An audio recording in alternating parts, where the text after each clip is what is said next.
Ce que tu vas voir dans cette vidéo, c'est une masterclass que j'ai enregistrée pour mes clients en accompagnement. Tu vas cliquer parce que tu crées peut-être déjà du contenu ou que tu sais que tu devrais en créer davantage, mais tu ne sais pas comment transformer ça réellement en client. Je dirige une agence de marketing LinkedIn depuis 4 ans. Mes deux zones de génie, c'est la prospection et le contenu. J'ai formé des freelances qui sont devenus excellents grâce à mes méthodes dans ces deux domaines.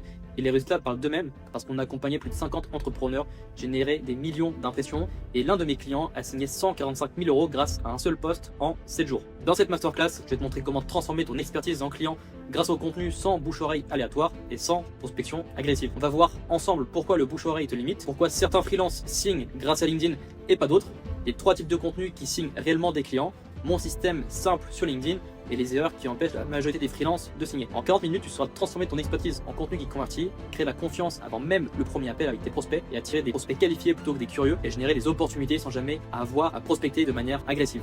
Let's go. Donc aujourd'hui, je vous fais une masterclass sur comment convertir votre expertise en client grâce au contenu.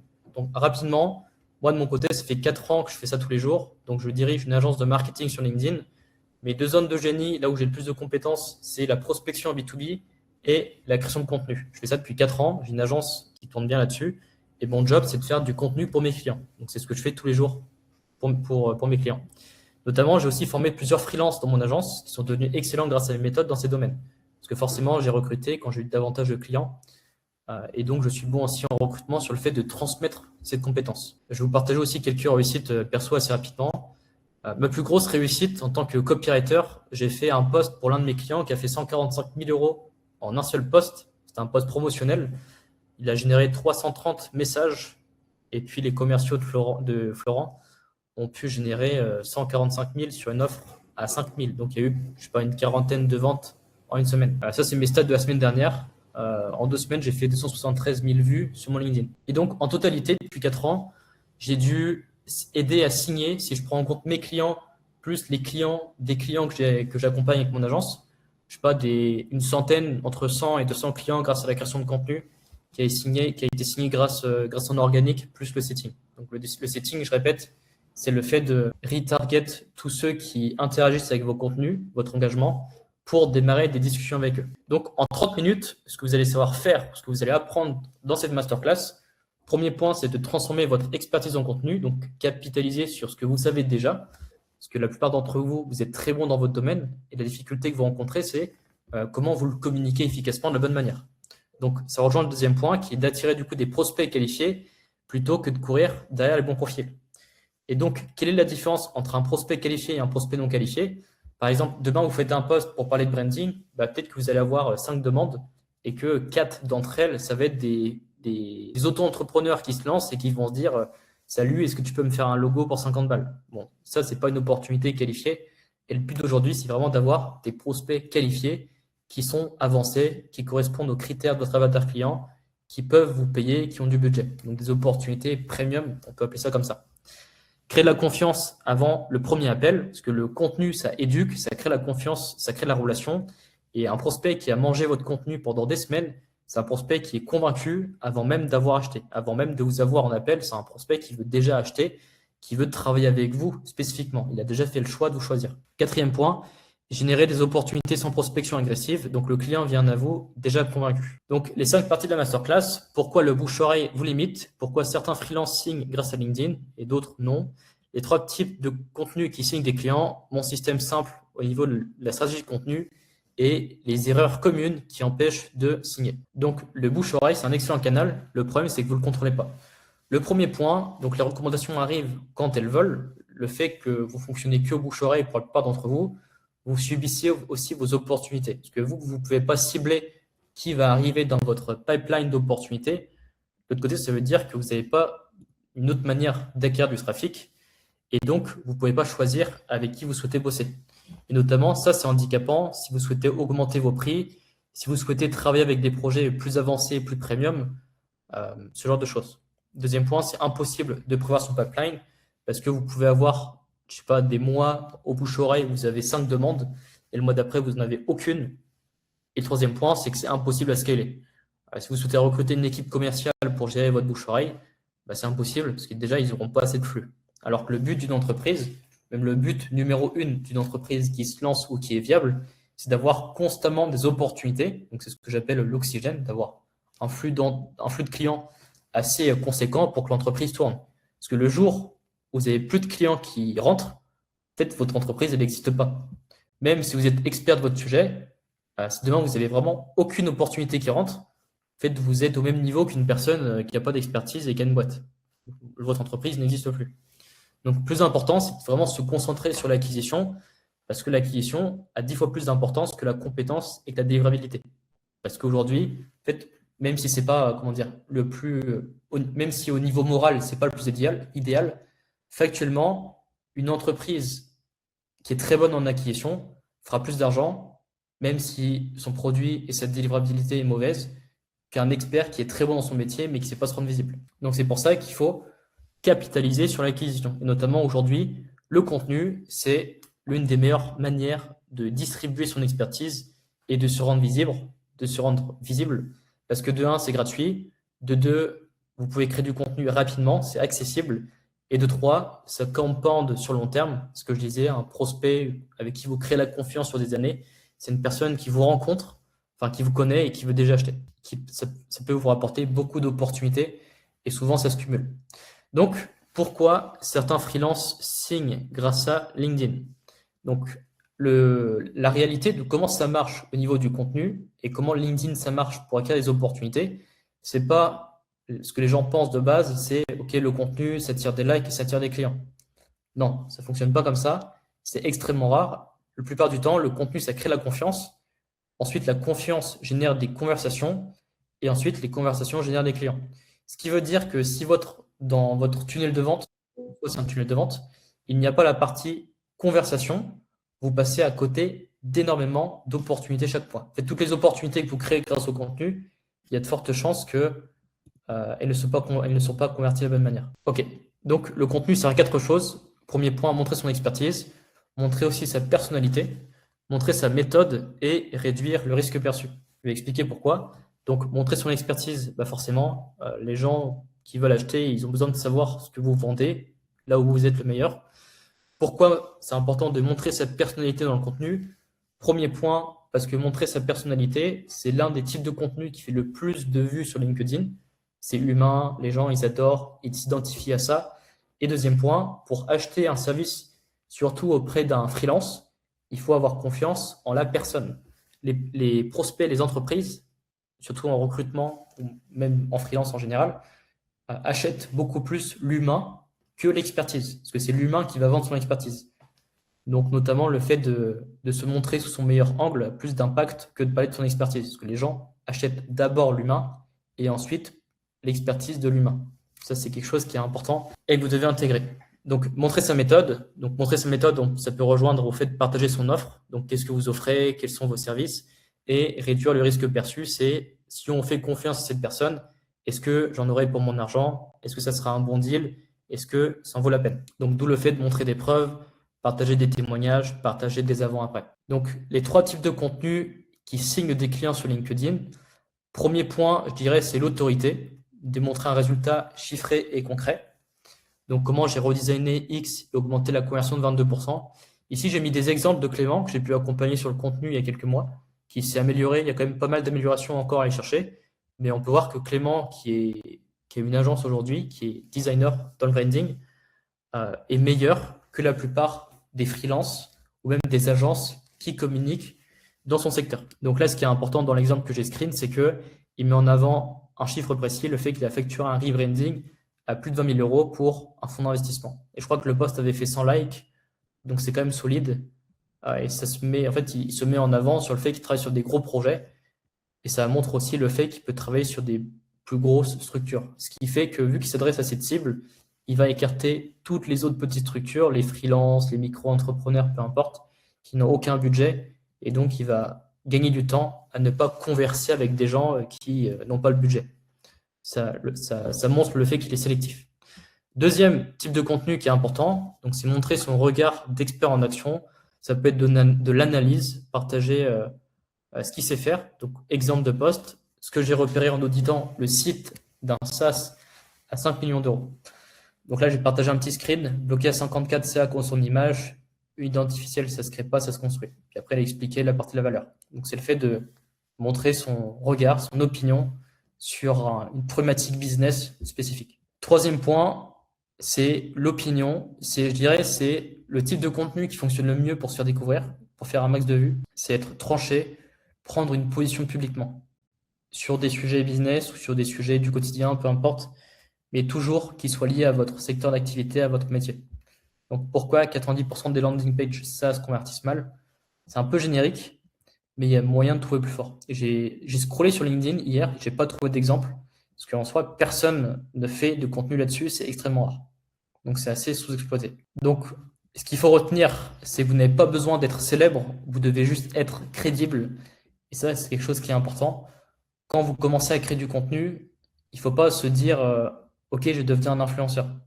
Vous n'allez pas devenir un influenceur pour avoir des clients sur LinkedIn. Ce qu'il faut, c'est juste vous rendre crédible et partager votre expertise et le fait que votre expertise fasse assez de vues auprès des bonnes personnes. Donc c'est ce qu'on appelle les vues qualifiées pour que derrière ça génère de la confiance, que ça crée des conversations et que derrière au niveau des conversations, vous puissiez booker des appels. Et quand vous créez du contenu, l'idée c'est pas du tout de devenir influenceur, c'est pas de devenir un créateur de contenu professionnel, c'est de rendre son expertise visible. Il faut vraiment que vous ayez cette vision-là. Ça peut vous aider à être constant sur le long terme. Donc, le système est simple. 30 à 45 minutes par semaine pour se lancer. Vous n'avez pas besoin de publier tous les jours. Le minimum, je dirais, c'est de viser 3 posts par semaine. C'est tout. Si vous pouvez faire plus, franchement, faites plus. Parce que plus vous êtes visible, plus vous aurez d'opportunités. Enfin, c'est assez mathématique. Mais si vous manquez de temps, vous avez déjà beaucoup de clients à délivrer, comme la plupart d'entre vous, prenez l'habitude de faire 3 posts par semaine au minimum. C'est extrêmement important. Et sur le long terme, ça ne va que vous récompenser. Et tout votre temps, votre énergie que vous allez investir dans le contenu, vous allez le gagner sur les opportunités, les clients, la confiance générée. C'est un vrai ROI qui se construit sur le long terme. Donc ça peut être du coup un premier post retour d'expérience ou partager un projet récent, un résultat concret. Un deuxième post, une analyse, un cas observé. Et un troisième post, une opinion, une position assumée sur votre marché. Et j'ai déjà entendu par exemple des croyances limitantes. Comment je peux faire pour être régulier en contenu? Parce que j'ai pas 10 projets par semaine. Et il y a plusieurs freelances qui pensent que communiquer sur les réseaux, c'est simplement le fait de parler de ses projets. Donc c'est une idée de contenu parmi tant d'autres. Mais il ne faut surtout pas se restreindre à ça. Parce que si vous vous restreignez à OK, je communique sur ce que je sais faire seulement quand j'ai fait des projets, vous allez faire 2-3 posts par mois, ce qui est ridicule et ça va vous apporter aucune opportunité.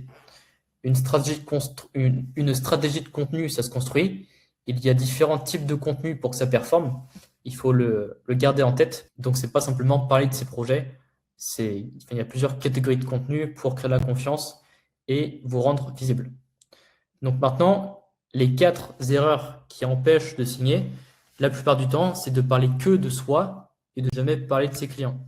Donc par exemple, quand je vais avoir un post, quand des fois je vais scroller sur LinkedIn et que je vais voir un post étude de cas, ça peut être une personne qui explique ce qu'il a fait dans ce projet sans expliquer l'impact ou les conséquences qu'il a réellement apporté à son client.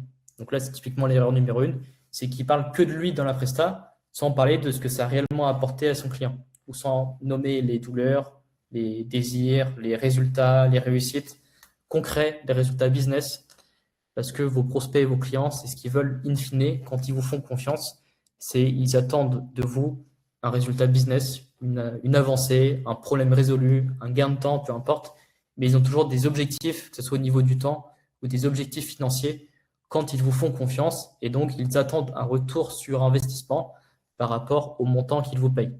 Donc, il faut en avoir conscience.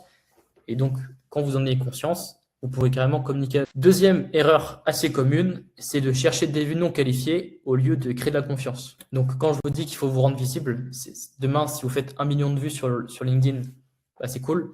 Mais si vous faites 1 million de vues sur LinkedIn en parlant de la politique, j'en sais rien, ça ne vous sert à rien. Même si dans votre bio ou dans votre profil LinkedIn, vous expliquez votre promesse, votre métier, votre positionnement, mais en fait, on s'en fiche parce que ce n'est pas des vues qualifiées. Donc, ça va vous apporter aucun client, aucun prospect, parce que c'est du trafic de merde. Donc, il faut vraiment faire du contenu sur le contenu, sur votre expertise surtout que ça parle à votre cible. D'où le fait de bien connaître votre avatar, de bien connaître votre secteur. Et je dirais même que le plus important, là où vous devez comment dire, avoir votre vision, c'est de devenir un KOL, donc c'est un Key Opinion Leader, un leader d'opinion sur votre marché.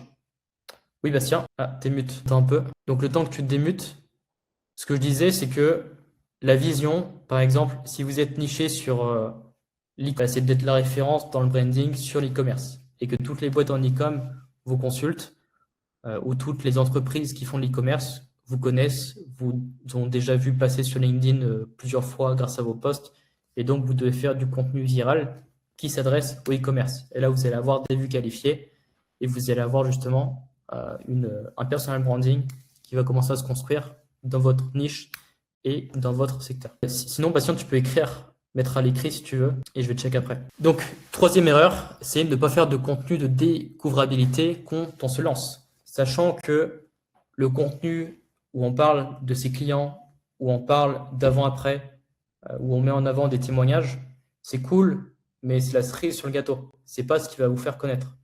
Sachant que la plupart d'entre vous, vu que vous travaillez beaucoup là-dessus, vous avez un site, vous avez une bannière qui est bien faite, vous avez, je sais pas, même des fois des vidéos qui expliquent ce que vous faites. Donc en fait, au niveau de vos étapes de vente, la partie conversion, elle est déjà faite.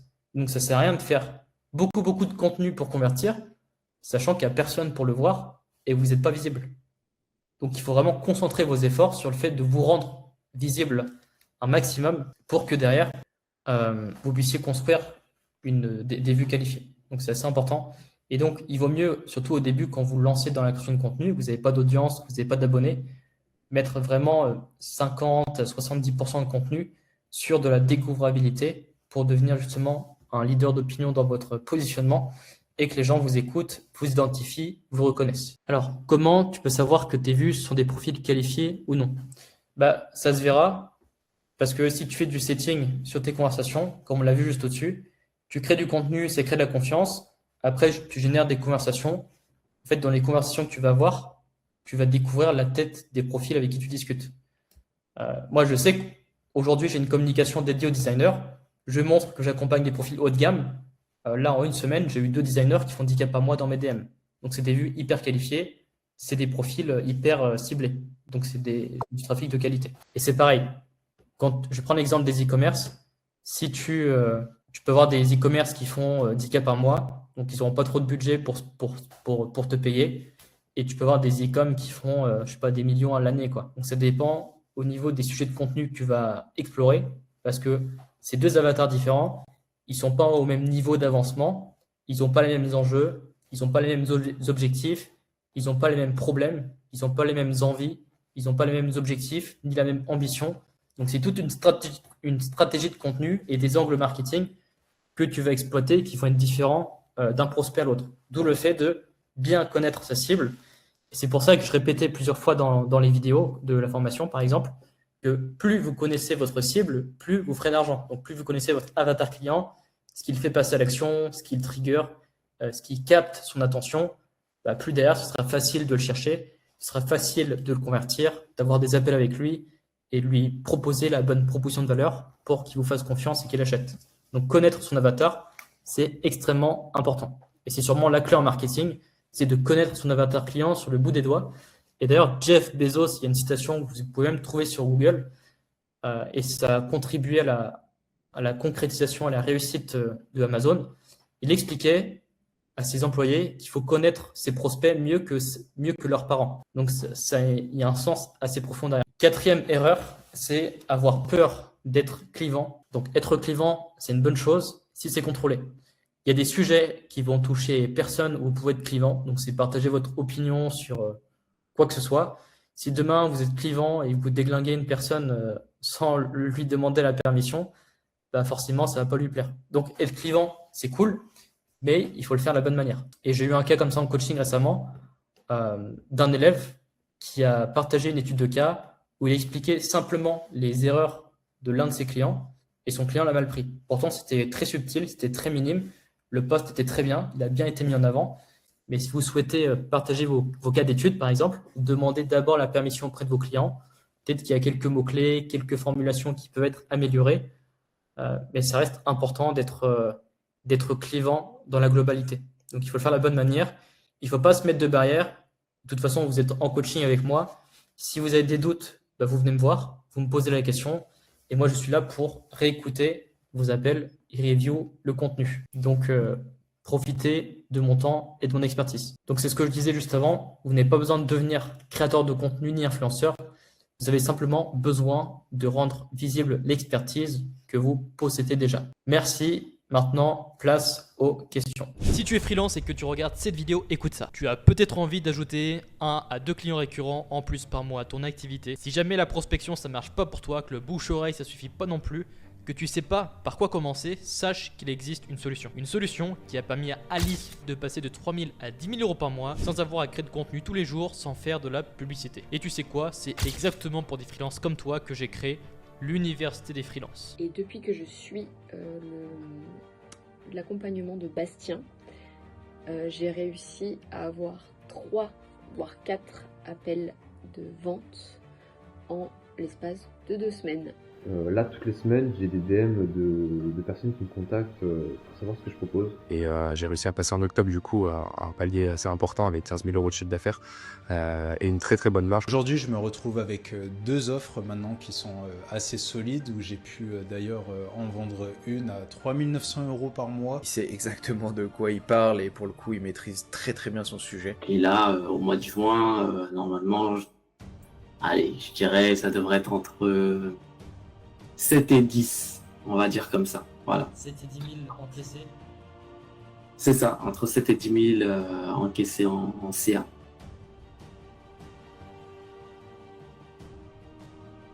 J'ouvre que quelques places chaque mois, donc si tu veux développer ton activité dès le mois prochain, clique sur le premier lien dans la description, réserve un appel et on regarde ensemble comment mettre en place un plan d'action à suivre pour signer tes prochains clients rapidement. Oui, j'ai une question. Oui. Salut tout le monde. J'ai plusieurs services, admettons. Donc, un service, un avatar, un canal. LinkedIn, c'est un canal. Oui, je pense que tu es expert sur LinkedIn, mais est-ce que tu sais si ou comment on peut trouver peut-être la méta pour les posts sur d'autres canaux? Ouais. Là, tu es hyper LinkedIn à fond, ce qui est une bonne chose. Mais tu vois, moi qui essaye de créer une offre pour des studios de jeux indépendants, eh bien, c'est pas forcément sur LinkedIn que ça se passe, ça va être sur Discord, par exemple.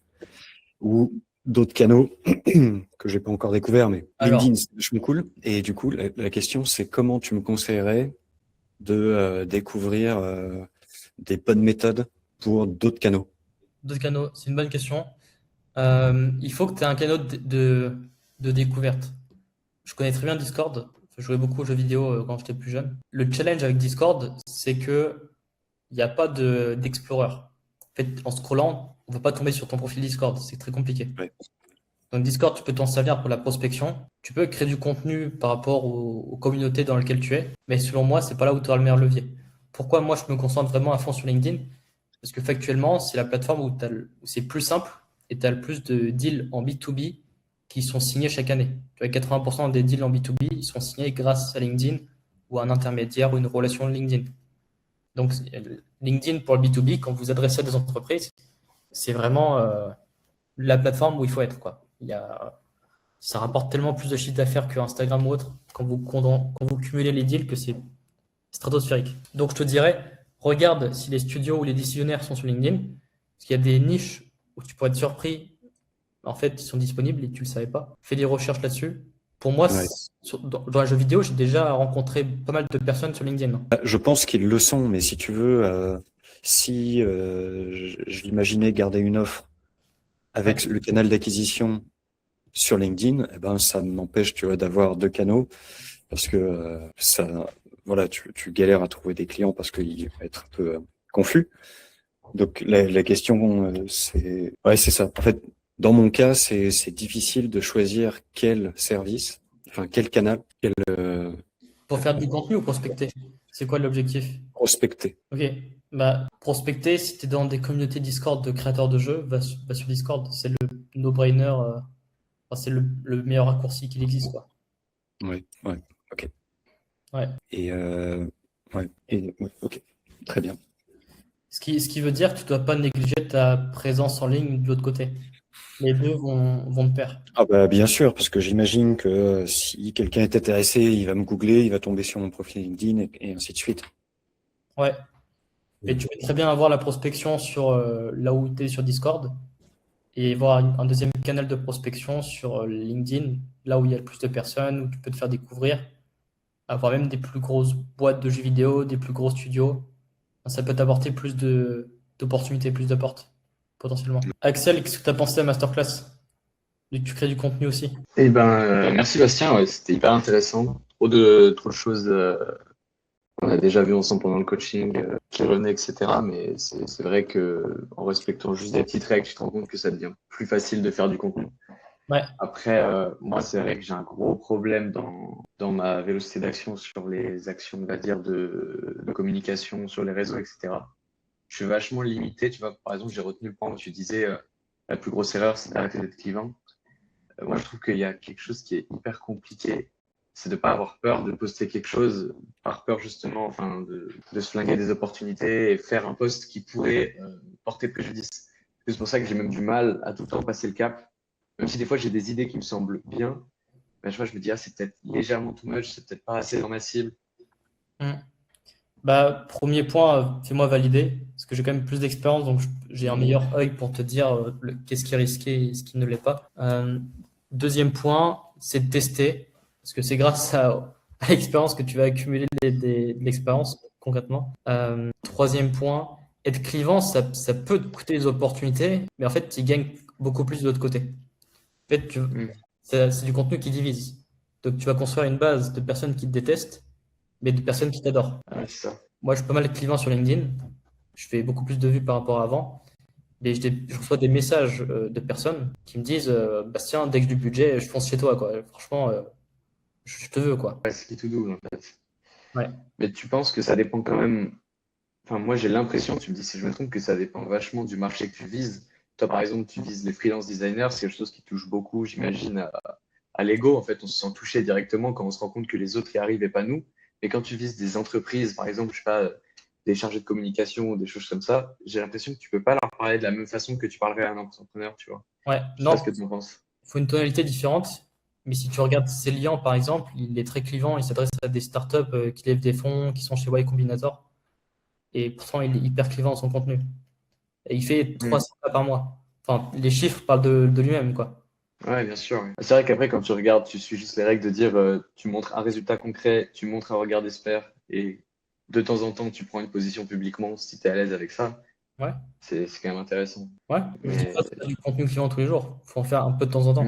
Ouais, puis des fois, je trouve ça compliqué aussi de récupérer un vrai résultat concret auprès d'une prestation de design, tu vois. C'est compliqué de suivre les vrais KPI que tu as produits en fait chez le client.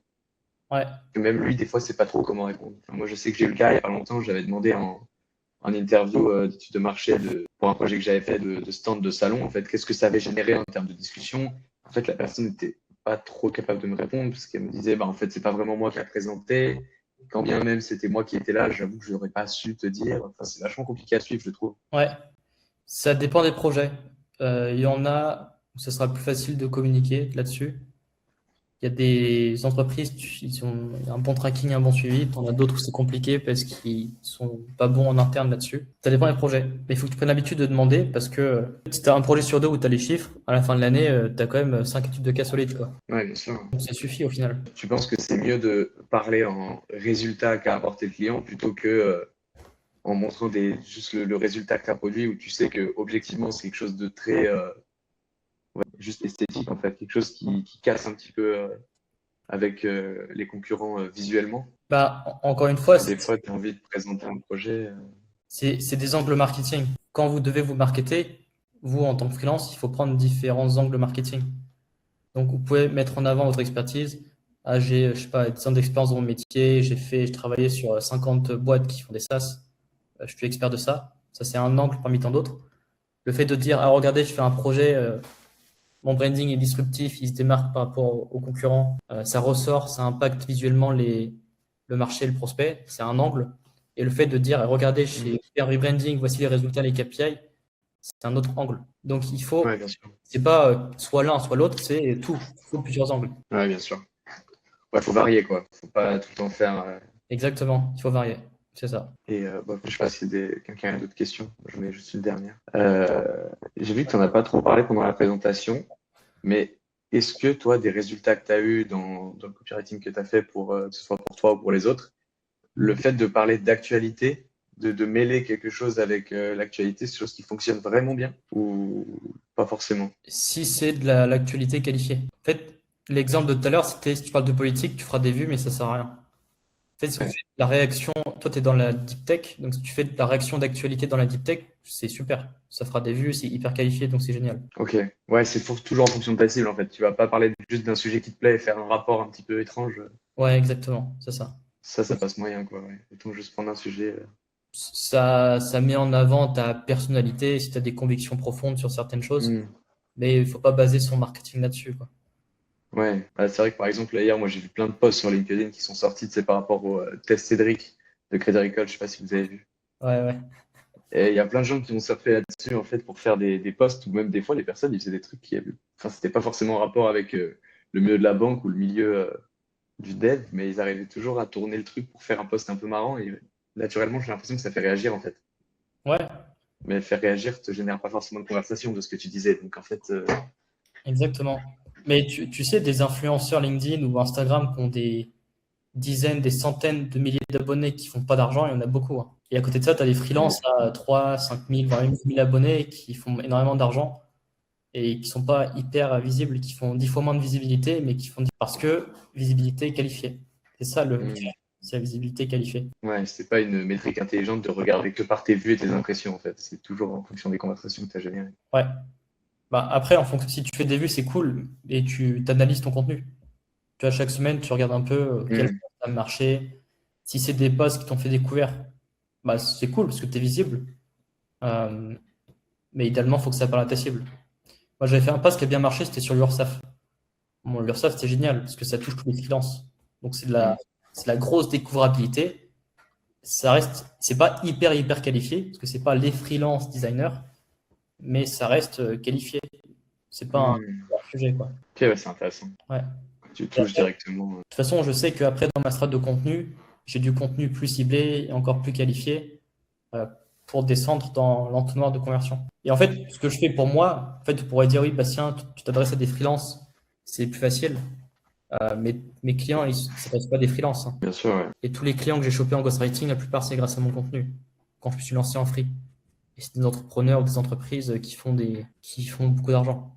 J'ai signé un mec grâce au contenu qui avait 10 boîtes et qui faisait 10 millions par an de chiffre d'affaires, qui avait racheté 5 de ses concurrents en Europe.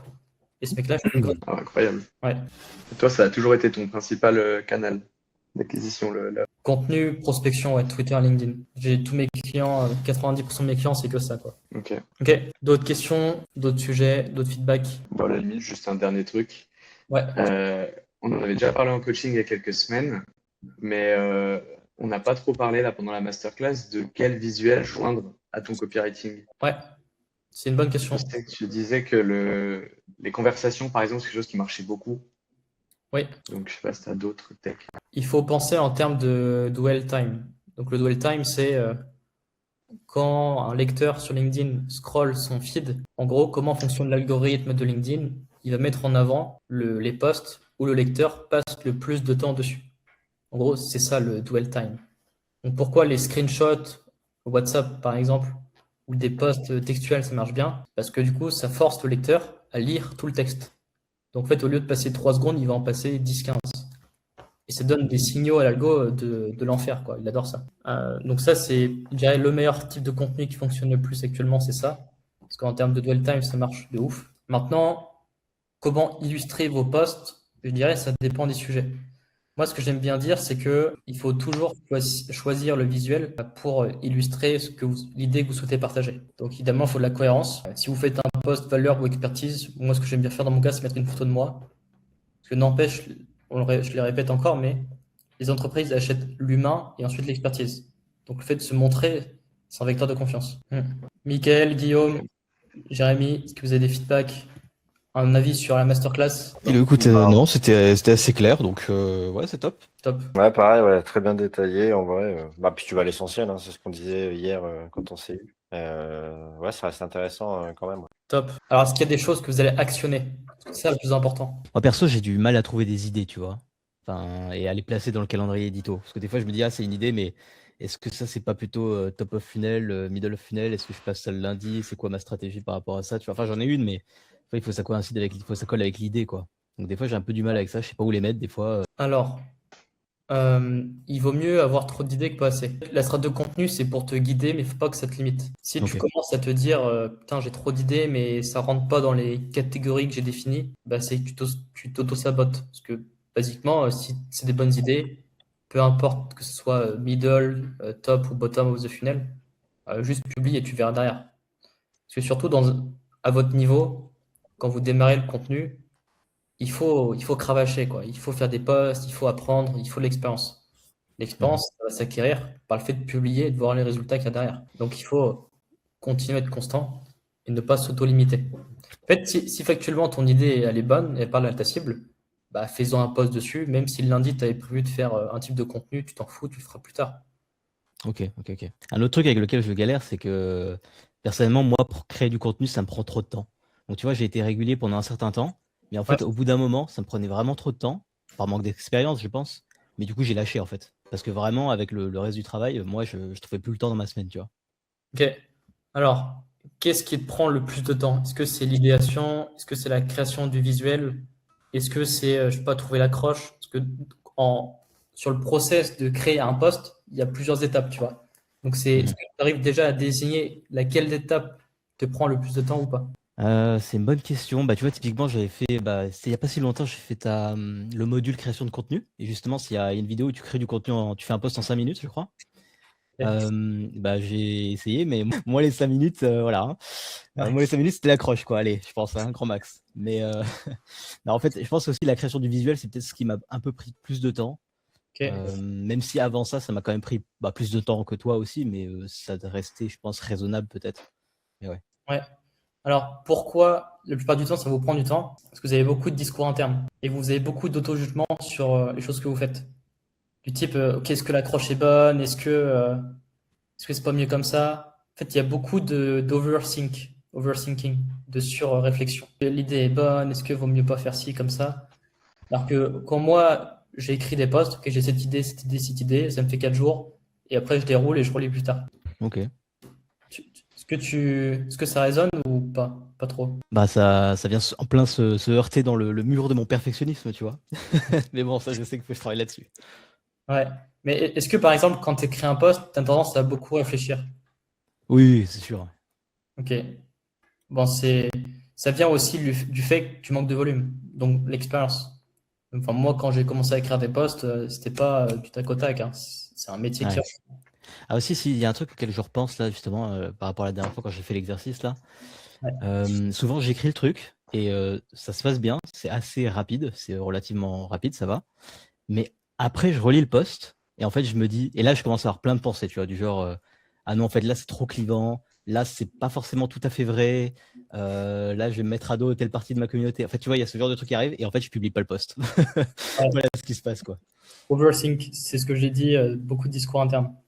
C'est ça, hein. C'est clairement ça. Ok, mais ouais, mais je sais pas, j'ai du mal à lutter contre certaines de ces pensées, tu vois. Des fois, je me dis, quand j'écris un truc rapidement, tu vois, je vais écrire des demi-vérités des fois. Et c'est quand tu relis après que tu te rends compte que c'est le cas. Et personnellement, moi, je vais pas dire un truc que je sais pas être vrai à 100%, tu vois. Non, il faut pas mentir. Ce qui peut t'aider, c'est de faire des posts en 4-5 lignes. Tu n'es pas obligé de faire des romans de 15-20 lignes. Même pour un client avec qui j'écris, les posts qui performent le mieux, c'est des posts courts. Donc, déjà, ça peut t'aider.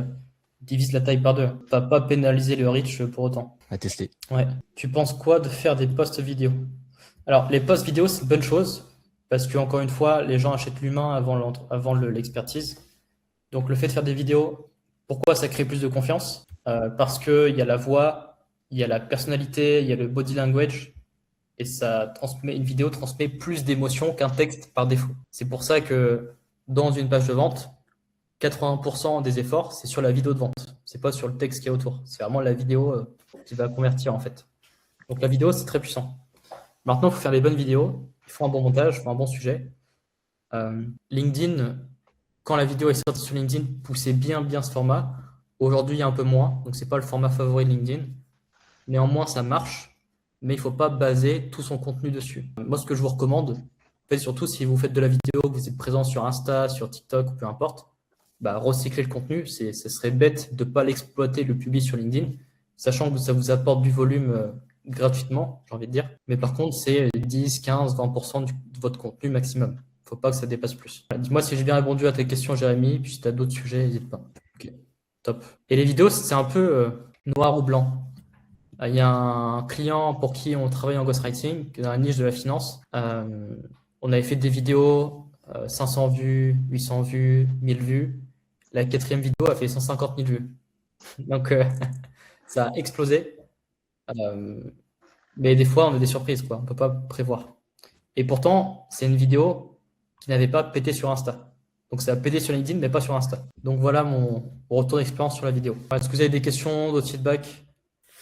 Oui, j'ai une petite question, Bastien. Comment s'est passé pour toi la transition entre j'ai un LinkedIn pour parler du ghostwriting à je passe à un LinkedIn pour coach? Comment ça s'est passé? Est-ce que tu avais peur finalement ça s'est bien passé? Tu y allais doucement, tu y allais de manière brutale? Enfin, comment tu as fait la transition? Ouais, alors déjà, sur mon LinkedIn, j'ai eu 5 positionnements différents. Donc j'ai fait du ghostwriting, j'ai fait du marketing pour les startups, enfin, j'ai fait des trucs qui n'ont rien à voir. Pourtant, mon LinkedIn est toujours là et j'ai toujours des clients qui rentrent. Donc si demain, vous devez vous repositionner, changer de cible, changer de secteur, les gens vous suivent pour vous. Okay. Et il ne faut pas se limiter à ça. Il ne faut pas vous dire il faut que je recrée un LinkedIn parce que ça ne marchera pas. Et c'est interdit d'avoir 2 LinkedIn avec la même identité. Donc, c'est possible de se repositionner. Il ne faut surtout pas se mettre de barrière liées à ça. Maintenant, si je comprends bien, c'est comment le faire, c'est ça? Comment le faire? Et aussi, est-ce que ça t'a posé des problèmes avec d'anciens clients qui t'ont eu avec LinkedIn? Ok. Bah, c'est sûr, d'un côté, si tu changes de positionnement, si tu es dans les jeux vidéo, que tu te positionnes sur le secteur de la tech, par exemple, les gens qui ne suivent pas les jeux vidéo vont moins te suivre pour la tech, vice-versa. Si tu expliques à tes... En fait, normalement, avec tes clients, tu es déjà en relation avec eux, donc tu peux leur dire, surtout s'ils suivent ton contenu, tu leur dis, j'ai toujours mes services en jeux vidéo, mais j'ai envie d'avoir un nouveau positionnement pour ma communication. Ce qui ne veut pas dire qu'on arrête de bosser ensemble. Au contraire, j'aimerais continuer à travailler avec toi, faire ci, faire ça à l'avenir par rapport aux services que je te propose. Donc, être transparent dans ta com, surtout s'ils te suivent, je dirais que c'est la moindre des choses. Même par rapport aux prospects avec qui tu es en train de discuter, si tu as des gens en appel et que tu es en pleine transition, tu peux leur dire. Et de toute façon, le but de te repositionner, c'est d'avoir des nouvelles opportunités. Donc, quand tu changes d'identité, il ne faut pas que tu te raccroches à l'ancienne, mais au contraire, que tu te concentres sur le fait de bâtir la nouvelle. Donc, faire du contenu sur le nouveau secteur, faire la prospection, mieux cibler, mieux qualifier, et te focus vraiment sur le nouveau plutôt que tirer derrière toi l'ancien que tu ne veux pas te décoller à 100%, quoi. Et maintenant, comment le faire? Moi, je ferai 1 ou 2 posts sur le fait de je change de communication parce qu'il y a des gens qui te suivent pour qui tu es, tu as peut-être des relations pro. Donc, le fait d'annoncer via 2 posts avec des jours différents, forcément, intervalles différents, ça explique ta transition. Et après, classique, hein, tu reprends le process, tu changes ta photo, si ta photo de profil n'est pas assez belle, change ta bannière, ta bio, ta description, et puis let's go. Ouais, il y a un moment où faut y aller de manière relativement brutale, quoi, en gros. Sinon, c'est quoi? Tu vas pas changer le jour 1 la bannière, le jour J+8 la description. Oui, bien sûr. Tu vois? Ah oui. Non, mais je me demandais s'il y avait peut-être une méthode différente. Oui, ça me paraît logique et évident, dit comme Ouais. ça. Mais communique dessus, hein. 1 ou 2 posts qui expliquent une transparence, c'est OK. Ouais. Et dans le temps, les gens suivent pour qui tu es et par rapport à ton expertise. J'ai changé 5 fois de positionnement. Pourtant, là, hier, on a encore booké des calls en 7 heures. Donc, Yes, ok. Bah, ça me confirme. En fait, moi, ma strat, ça va être du coup changer le LinkedIn pour aller à fond dans le jeu vidéo parce que je sens qu'il y a un truc. Très bien, top. J'ai une dernière question. Ouais. Je rejoignais Guillaume sur le fait que c'était long, la création de contenu, je trouve, surtout quand tu n'es pas expérimenté. Et donc, l'idée que j'avais, mais du coup, je me dis, c'est peut-être juste retarder le problème pour le mettre à plus tard. C'est ce que j'avais fait à l'époque pour mon Instagram. C'est, tu sais, tu te prends, je sais pas, 2 jours dans la semaine, mais plein, et tu t'écris 30 posts LinkedIn et juste tu as du stock. Donc, est-ce que toi, par exemple, c'est ce que tu fais? Est-ce que tu as du stock de posts LinkedIn ou juste tu fais tout le temps et tu sais que tu vas le faire, donc tu te prends du temps pour le faire? Alors, moi, j'ai 2 créneaux de 30 minutes dans la semaine où j'écris tout mon contenu de la semaine. Et j'ai Ok, toujours 5 à 7 jours d'avance sur mon contenu. ok. Ok, ça, c'est ma méthode. Parce que je suis à l'aise, ça fait des années que je fais ça et c'est ok, quoi. Maintenant, est-ce que c'est une bonne chose de faire 2 jours pour un mois? Si tu n'as que ça à faire et que c'est la dernière option, vas-y. Mais c'est pas le plus efficace. Parce que tu as besoin de feedback et d'auto-analyse de ce que tu fais. Alors que si tu crées du contenu sur une semaine, que le lundi ou dimanche, tu analyses ce que tu as fait, quels sont les top sujets, les meilleurs hooks, les meilleures accroches, et ça va t'aider pour la semaine d'après, en fait, tu as une itération 4 fois plus rapide. Ok, putain, j'avais pas pensé à ça, ouais, c'est logique. Ouais. Ouais, parce que sinon, c'est vrai que si tu fais un truc pendant 2 jours, même tu te forces en plus, même limite tes posts sont de moins en moins qualitatifs, j'imagine. Parce que...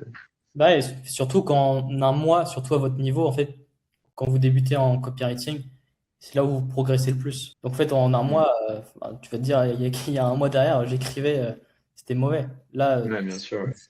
tu progresses tellement vite qu'il faut une itération rapide. Ok, logique. Maintenant, plus qu'à mettre en place. D'où le fait d'analyser aussi son contenu. Ce qui est important, ouais. Quelles sont les émotions qui triggerent le plus ta cible, ce qui marche le mieux. Et si tu fais un post d'actualité qui marche bien, bah, tu sais que la semaine d'après, tu vas en faire 2 à la place d'un. C'est logique. Mais tu le sauras pas avec un mois de différence. Enfin, et analyser un mois de contenu, c'est pas digeste, quoi. Il faut prendre 1 heure à 2 heures. C'est plus compliqué d'analyser un mois qu'une semaine en 5-10 minutes, quoi. Ouais. Bah, après, il y a autre chose du coup qui me vient en tête aussi, c'est là tu vois, je me dis moi j'ai plein d'études de cas que je pourrais faire. J'ai fait en 1 an et demi, j'ai envoyé plus de 70 projets à peu près, et je parlais que de 2 sur LinkedIn, je crois. Ok. Et je me dis, est-ce que ça c'est quelque chose, comment je fais pour le séquencer? Parce que j'ai pas non plus envie de faire de l'étude de cas pendant 30 jours. Au bout de 30 jours, j'ai plus de cas, mais je sais pas trop. Puis c'est des vieux projets, du coup des fois c'est des trucs qui remontent à plus d'1 an. Je veux dire, des fois tu dis, il faut publier tes projets récents, mais quand ils sont trop vieux, est-ce qu'il n'y a pas un truc Non, tu peux publier même si le projet date d'il y a 1 an, il n'y a aucun souci. Ouais, tu fais un retour sur une étude de cas en fait. Absolument, ouais. La limite, tu peux le justifier en disant que tu as laissé maturer le projet pour montrer les résultats que ça a fait. Oui, et en soi, en fait, c'est penser que le monde tourne autour de toi, de penser comme ça. Parce que les gens, ils s'en foutent, en fait. Ouais, c'est vrai. T'as raison. Le monde ne tourne pas autour de tes clients ou toi. Donc, Ouais. les gens, quand ils scrollent, ils sont focus sur eux-mêmes, leur centre d'intérêt, leurs propres problèmes. C'est du micro-détail, hein. Ils ne portent pas du tout attention à ça. Ouais, non, ouais. C'est penser un peu trop, alors qu'en fait, les gens, ils s'en foutent un petit peu quand même de ton post. Fait une a 1000 dans le scroll. Ouais, exactement. Puis t'es pas obligé de dire que ça date d'il y a 1 an. En fait, tant que tu as bossé dessus, Oui. que tu as fait, c'est pareil, tu vois, ça change rien. Ok, non, je suis d'accord. J'avais pas vu les choses comme ça.